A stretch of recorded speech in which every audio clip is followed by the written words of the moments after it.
on the field and the timing of the throws and just like reading your run gaps and run keys. A lot of your offensive and defensive teammates talk about you having that dog in you and you bring it out on the practice field. We see it publicly during the games. Where does that come from? I would say having 21 siblings, growing up in a big house, with a lot of people, and you gotta kind of like defend yourself sometimes. So I think that came about and just brought that dog. Sure. Can you share a memory from Las Vegas for local media? Memory from Las Vegas. I would say when I opted out in COVID, I kind of lived out here, and I was training at Phase 1, and I was running a 40, and I had clocked like a 4.3, 4.37, and that was like, I think that was like my best Vegas memory, because I just turned 24, so like 2 years ago I wasn't even able to really enjoy Vegas. So you're hoping that this Sunday you'll have the best memories from Las Vegas, right? Oh yeah, for sure. This got to be the best memory, just being here. Thank you. Dean Sal Palantonio, ESPN. How you doing? How you doing? Good. As a tone setter on defense, there's been a lot of talk, obviously, about pursuit and about the effort on defense. But I think that's a coordinator, Kyle Shanahan, we just talked about it. As a leader on defense, or one of the leaders and the tone setter, what is your aggressive approach do you think they're going to be on Super Bowl Sunday? Really, just setting the tone for the defense. I feel like if the tone is not already set, because I know this is a big game and everybody gonna try to be perfect. Everybody gonna want to set the tone. So if I'm not the first tone setter, we'll just keep enforcing it. I know that your relationship with Richard Sherman goes back to when you were drafted before that, but have you talked to him over the course of this playoff run? Actually supposed to call him tomorrow, but it's funny that you said that, because I was just thinking about calling him, but I know what he would say would be, just treat it like another game. You got this, you got the ability. You've been playing great this whole season, so just keep at it. Where were you at during his Super Bowl run, 2013? Oh, I was a I was in high school. That was my ninth grade year of high school. Do you remember his tip against the 49ers? Yeah. And then do you remember the Super Bowl with them versus Denver. I think the score was 48-6. 40-8. 40-8. Yeah, 40-8. Deommodore, is there something that Kyle has shown you either this week or last week that really made an impression on you? Yes, for sure. With just his ability to know the game as an OC as a head coach, and he can speak from a defensive side, and kind of just breaking down Patrick Mahomes and stuff, just showing us what he likes to do and what makes him uncomfortable and stuff.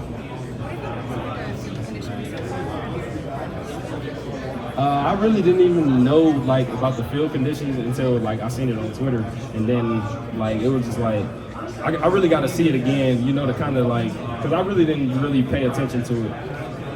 Deommodore, you become such an integral piece of the 49ers defense, and this thanks to your ability to play in the slot. But that wasn't really your spiel in college, right? And now you're able to. Yeah. What were the challenges for you to really become such an anchor there? Now you're a versatile piece. I just really I watched how you supposed to be, with just watching Fred and Greenlaw, the intensity they bring inside just playing in the box.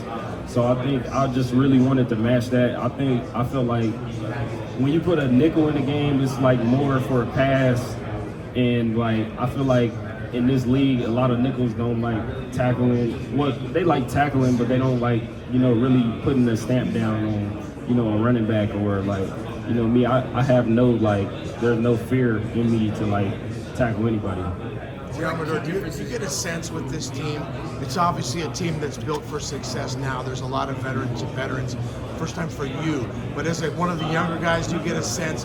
No guarantee you guys will be back there. It's kind of for the older guys as well to kind of accomplish that what this team has set out to accomplish. Oh yeah, with just them, I feel like this game, and that's another reason why I feel like I should or I'm going to go hard as I possibly can is because of them guys. Like guys like Gip, this is his first time in the Super Bowl. Even getting this far in the playoffs, and just him he played 12 years, and that's I just feel like he deserved it. So guys like him, Trent, I know it's plenty more guys that this is probably their first time ever being this far in the playoffs. So I just feel like us as younger guys, we owe this to them. What can the guys like Fred who have been here before? What can they tell you to expect? Just reading your keys. Like I know Fred, he would say the same thing. Like just reading your keys, it'll always take you to the plays that need to be made.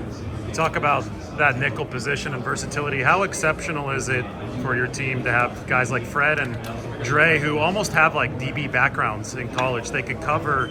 Obviously not going to cover the same guys as you, but how exceptional do you think it is in terms of NFL linebackers to have guys like that with those skill sets? It's actually like it's like the new wave, I would say. Guys like Fred is like, it's hard to even find. Like he's a linebacker that can cover like a DB and make plays in a run, a real playmaker, a leader, just all in one. It's just like he's a hard person to find. Has Fred told you about the position he played in college? Played like a slot-like position for BYU. They made a position for him there to cover. I actually didn't know that, but I was seeing like he was playing safety in high school, but yeah. I didn't know that. And Dre was the fastest player on Arkansas's defense by GPS chip. Oh my God. I mean, yeah, well it shows now Dre, he's really the hammer. Like he's never the nail.